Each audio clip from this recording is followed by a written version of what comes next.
Vamos a comenzar por fin con la primera videoclase de la resonancia magnética dirigida a responder las preguntas de la última oposición de técnicos superiores en diagnóstico por imagen que se dio en Andalucía en 2022.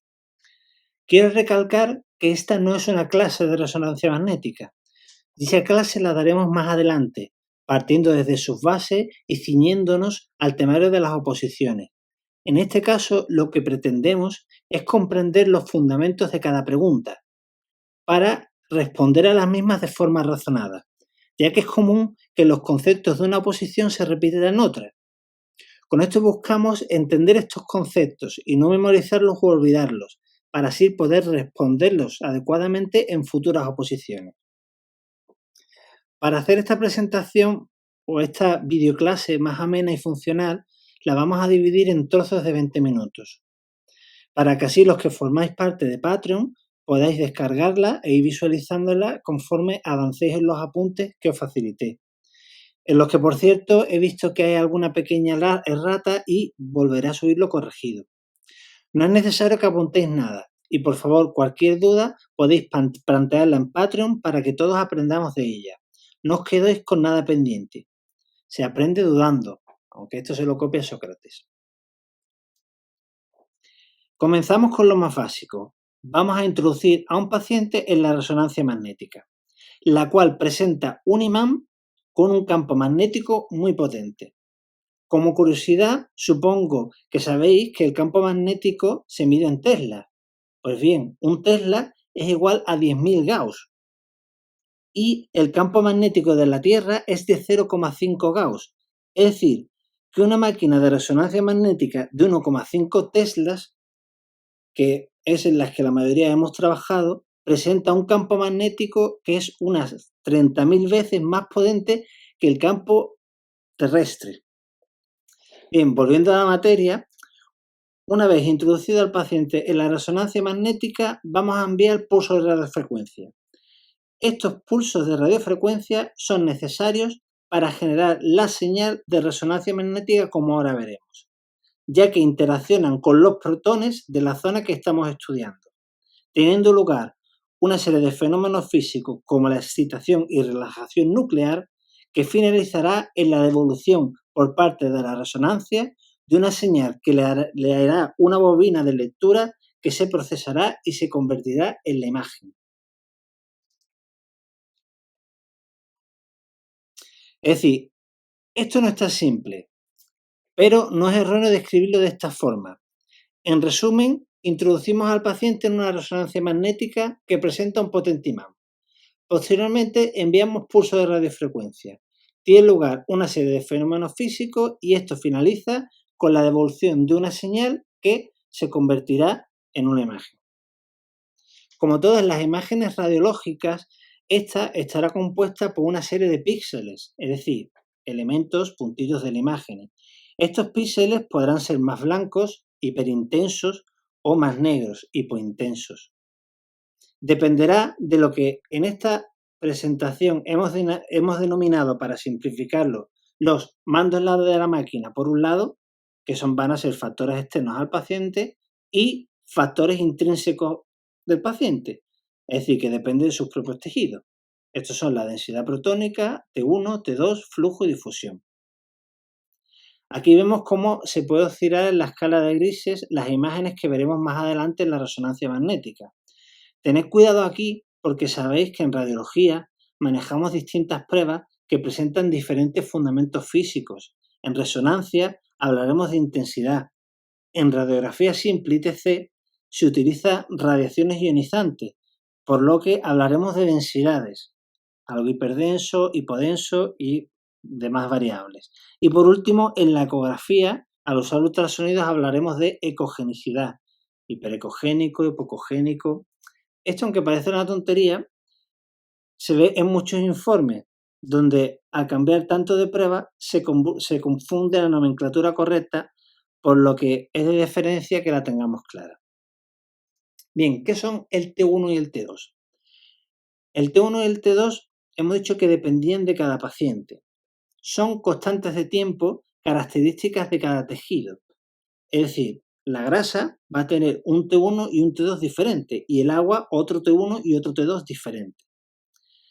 Para entender mejor lo que viene a continuación, vamos a ver el T1 y T2 de estos dos componentes, aunque después veamos en qué se traduce esto en la imagen. El agua va a presentar un T1 y un T2 largo. Un lema que solemos utilizar mucho es que si el agua brilla, la imagen está potenciada en T2. Al revés no siempre es así. Esto es particularmente importante porque la mayoría de procesos patológicos a nivel celular van a ocasionar una serie de fenómenos en los que generalmente visualizaremos edema. El edema tiene un componente líquido, por tanto las imágenes en T2 son muy útiles para buscar patología. La grasa irá al contrario del agua y presentará un T1 y un T2 corto. Aunque luego lo repetiremos como regla mnemotécnica, para recordar esto podemos pensar que es saludable beber mucha agua, por tanto T1 y T2 largo, y consumir poca grasa, T1 y T2 corto. En definitiva, de esta diapositiva sacamos que el T1 y T2 son características propias de cada paciente y diferentes en cada uno de sus tejidos. Antes hemos mencionado algo de los protones, ¿vale? ¿Qué pasa con ellos? Recordamos la estructura básica de un átomo. Este está formado por protones, neutrones y electrones. En nuestro caso de la resonancia magnética nos van a interesar los protones. Los protones vemos que son los más felices, ya que presentan una carga positiva, algo que será importante que recordemos. Es decir, pensar con un protón es pensar en positivo, ser optimista, a diferencia de sus colegas como los neutrones, que son totalmente impasibles, o los electrones, que presentan un trastorno depresivo por su negatividad constante. Ahora vamos a centrarnos en los protones que se encuentran de forma predominante en el ser humano. Y entonces recordamos, ¿de qué estamos hechos fundamentalmente? De agua. Be water, my friend. Si recordamos la fórmula del agua, algo elemental es H2O. Esta fórmula presenta dos protones de hidrógeno, por lo que el protón de hidrógeno del agua será la base de nuestra resonancia magnética. Bien, creo que hasta aquí lo hemos entendido, ¿no? Resumimos. Nosotros introducimos a un paciente en una resonancia magnética que posee un potente imán y le enviamos pulsos de radiofrecuencia que va a producir alteraciones en los protones del mismo, que como hemos visto serán fundamentalmente los protones de hidrógeno. Esto va a desencadenar una serie de procesos físicos, excitación y relajación, que finalmente harán que la resonancia magnética emite una señal que recoge una bobina y permite formar la imagen. La escala de grises de esta imagen va a depender de dos cosas, de lo que hemos llamado los mandos de la máquina y de unas características propias de cada paciente y de cada tejido. Y hemos remarcado ahora aquí el T1 y el T2, que como ya hemos visto únicamente son constantes de tiempo. Nos centramos en nuestro protón de hidrógeno. Bueno, este personaje podríamos ser muchos, con algunos kilos menos, muchos y muchas, con algunos kilos menos, después de una guardia o un turno de noche. Sin embargo, los protones no se comportan de la misma forma. Viven contentos porque tienen una carga positiva, por lo que están continuamente haciendo cosas. Estos protones van a estar girando sobre su propio eje, es decir, dando vueltas sobre sí mismos. Y este movimiento se denomina movimiento de spin. Bien, una pequeña carga eléctrica en movimiento producirá un pequeño campo magnético, sin embargo, nosotros no estamos magnetizados. ¿Por qué? Porque los protones son muy desordenados. Este podría ser mi escritorio, pero yo no estoy cargado positivamente ni estoy girando sobre mí mismo. En el caso de los protones, estos, al estar aleatorizados, cada uno está realizando su movimiento de spin mirando hacia donde le da la gana, anulándose por tanto su fuerza. Es decir, un protón que mira a la derecha y otro a la izquierda se anula, al igual que uno que mira hacia arriba y otro hacia abajo, como vemos en el ejemplo. ¿Qué ocurre cuando nosotros sometemos a estos protones a un potente campo magnético, como el de la resonancia magnética? Pues van a pasar dos cosas.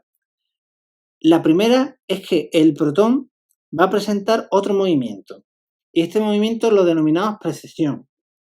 El movimiento lo podemos imaginar como el movimiento de una peonza girando semitumbada. Es decir, los protones tienen dos movimientos. Un movimiento de spin, al que no le hace falta ningún campo magnético, y un movimiento de precesión que ocurre cuando está sometido a un campo magnético. ¿Cómo podemos calcular la velocidad en la que están girando estos protones como una peonza? O, mejor dicho, lo que también podríamos llamar frecuencia de precesión, pues mediante la ecuación de Larmor. Esta fue la pregunta 40 de esta última OPE en Andalucía en el 2020. Bien, dijimos que ocurrían dos cosas cuando sometíamos un protón a un potente campo magnético. La primera ya la hemos visto, y es que empiezan a girar como una peonza, movimiento de precesión. Y la segunda es que estos protones van a dejar de estar aleatorizados, es decir, van a dejar de estar desordenados y cada uno mirando hacia donde le da la gana. Cuando los sometemos a un campo magnético, estos protones se van a colocar en dos posiciones. Una posición que va a estar a favor del campo magnético, en este caso serán los protones azules, los cuales requerirán menos energía. Podemos imaginarlo como protones cansados, flojos, que no tienen ganas de luchar contra el campo magnético de la resonancia y al final, bueno, se dejan llevar. Y estos protones se van a encontrar siempre en mayor número. En menor número vamos a tener protones en situación antiparalela, es decir, que van a estar en contra del campo magnético. Aquí nos imaginamos que estamos en un turno de noche hasta arriba de café y nos hemos puesto rebeldes ante una radiografía que no está indicada. Por tanto, no nos damos la vuelta. Nos situamos en una posición de mayor energía. Resumiendo, los protones que se coloquen a favor del campo magnético van a ser más numerosos, es decir, van a predominar los flojos y por tanto están en un nivel de menos energía. Los que se sitúen en un nivel en contra del campo magnético van a ser menos y estarán en un nivel de mayor energía, los rebeldes. Esto es lo que hemos visto. Y aquí vamos a ver algunos cuadros resúmenes.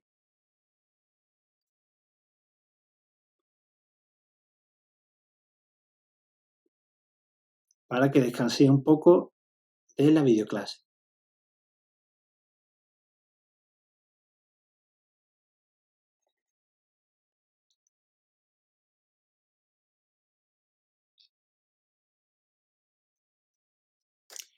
Bien, ahora que ya tenemos a nuestros protones dentro de la resonancia magnética, vamos a ver qué ocurre cuando le enviemos pulsos de radiofrecuencia.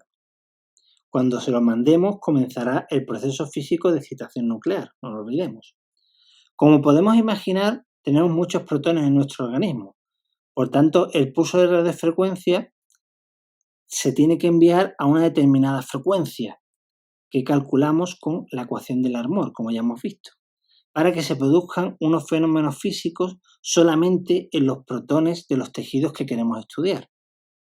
Bien, una vez enviado este pulso de radiofrecuencia, van a ocurrir dos cosas. Los protones a los que le hemos enviado una onda de frecuencia van a absorber energía y esto le va a hacer cambiar de posición. Van a pasar de estar en paralelo a estar en antiparalelo, es decir, de azul a rojo. Se van a colocar de forma antiparalelo, porque ahora tienen más energía y deciden rebelarse. Y además, la segunda cosa que va a ocurrir es que, de forma muy curiosa, todos estos protones van a empezar a precesar a la vez. Es decir, es como si todas las peonzas se movieran al mismo tiempo, como si todo el movimiento de precesión se realizara a la vez, como si fuera un reloj. ¿Qué consecuencias tiene esto? Aquí tenemos a nuestro Elvis, que hemos introducido en una resonancia magnética.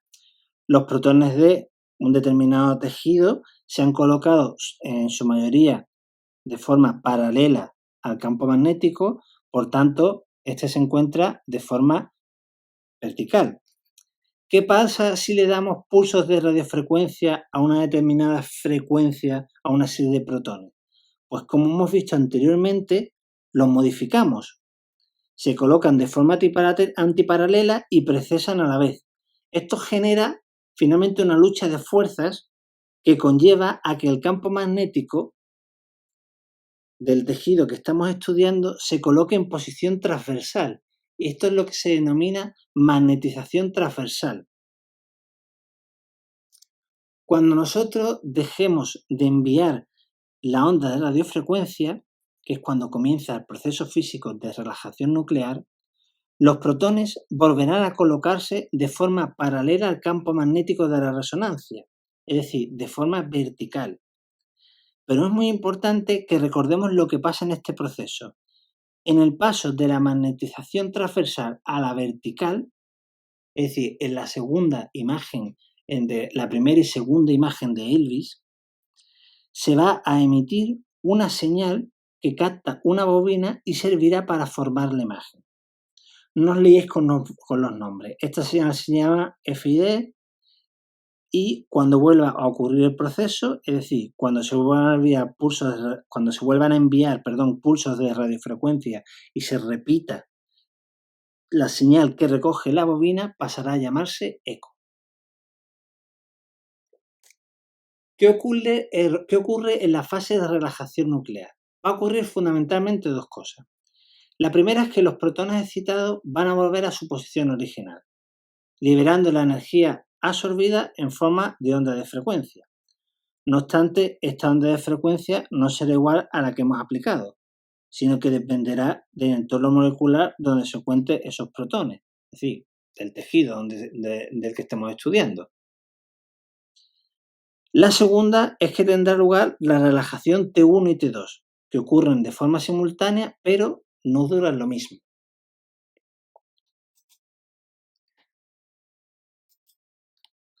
En la relajación T1, longitudinal o vertical, los protones devuelven su energía al entorno molecular, volviendo así a su posición paralela y recuperándose la magnetización longitudinal como hemos visto. Aquí, aunque sea un poco avanzado, vamos a ver la gráfica de relajación T1, por si en algún momento pudiera entrar en alguna pregunta. Esta curva lo que representa es el tiempo en el que un tejido tarda en recuperar su magnetización longitudinal.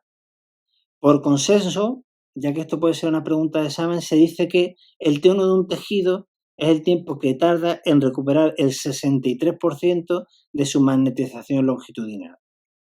Bien, podemos ver en los gráficos de arriba cómo hemos movilizado el campo magnético en la fase de excitación nuclear y en esta fase de relajación los protones, al ir perdiendo energía y colocándose de forma paralela, vuelven a sumarse y a producir una magnetización longitudinal. Bueno, ¿qué es eso del T1 corto y T1 largo? Nos queda claro que los protones tienen un exceso de energía que quieren liberar al medio donde están, pero solo lo podrán liberar a protones que tengan su misma frecuencia de precesión. Por tanto, esto será como en Wallapop, oferta y demanda. Por tanto, hablamos de T1 largo cuando al protón le cuesta mucho liberar su exceso de energía. Es decir, vender lo que le cuesta de segunda mano en Wallapop. Y hablamos de T1 corto cuando el protón puede liberar rápido su energía. Es un buen vendedor. Vamos a hablar de la relajación T2, que recordamos era más corta. Si visualizamos su gráfica, vemos que tiene una morfología descendente. Lo que representa es el tiempo en el que en campo magnético que conseguimos poner a nivel transversal pasa a longitudinal. Constituye el desfase de los protones. Ya no van a estar todos girando a la vez, es decir, no vamos a tener ese baile sincronizado de peonzas o movimiento de precesión. Dependerá de la distancia que exista entre las moléculas, es decir, entre sus protones. A menor distancia entre moléculas, es decir, a protones más juntos, tendremos una mayor interacción de campos magnéticos, por tanto un T2 corto, y viceversa, a mayor distancia de moléculas, tendremos una menor interacción entre campos magnéticos y por tanto un T2 largo. ¿Cómo va a influir todo esto en la imagen? Bueno, previamente debemos de tener claro qué queremos ver para así poder diseñar un protocolo específico y aplicar pulsos de radiofrecuencia con determinada energía en el field of view que vayamos a estudiar. ¿Qué podemos estudiar con la resonancia magnética? Bueno, se estima que en el año 2015 se realizaron más de 103 millones de estudios de resonancia magnética en todo el mundo, siendo cada vez los diagnósticos que obtenemos más precisos y fundamentales. De hecho, si no se hace más resonancia magnética, es probablemente por un tema económico de gestión. Por ejemplo, en las guardias, la única indicación es una compresión medular, cuando podría tener muchas más indicaciones. De hecho, hay varios premios Nobel relacionados con la resonancia magnética, por ejemplo, Isaac Rabin en 1944 o los más recientes, Latterburg y Mansfield en 2003. ¿Qué nos indica esto? Pues nos indica esto que probablemente la resonancia magnética sea uno de los campos que más avance en la radiología en los próximos años, por lo que debemos dominarlas, debemos ir actualizando y mentalizarnos de que cada vez su presencia será mayor en los hospitales y en las preguntas de las oposiciones. Bien, dejamos aquí la primera videoclase para que puedan asimilarse todos estos conceptos, que no ha sido poco, y no resultar agotador recibirlos todos de golpe. En la próxima videoclase empezaremos a estudiar la formación de imágenes. Veremos términos como la secuenciación, potenciación, aprenderemos a diferenciar imágenes y veremos el bloque más amplio de preguntas de la última oposición que se realizó en Andalucía en 2022. Bueno, muchas gracias a todos y todas. Espero que os haya servido. No os dejéis, por favor, ninguna duda. Esta videoclase será colgada en este Patreon de aquí abajo. Si hay alguien que no está suscrito, pues le animo a suscribirse, donde también se encuentran apuntes propios elaborados con la misma dinámica. Muchísimas gracias, besos y abrazos.